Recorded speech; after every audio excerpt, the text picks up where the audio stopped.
Okay, the shelf board is it's in the press now, and I've got the vacuum running, as you can probably hear. And it just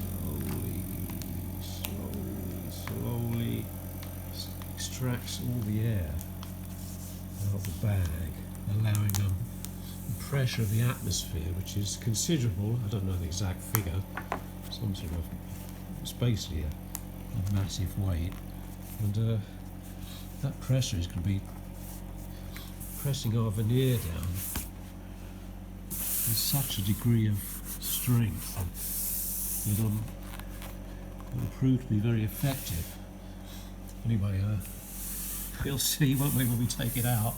So I'll be leaving this for a few hours now, and we'll see when it comes out, okay? But it's exciting business, and yeah, very enjoyable really. So anyway, that's the Bagpress and my oak veneered board. So let's see how we get on later. Cheerio.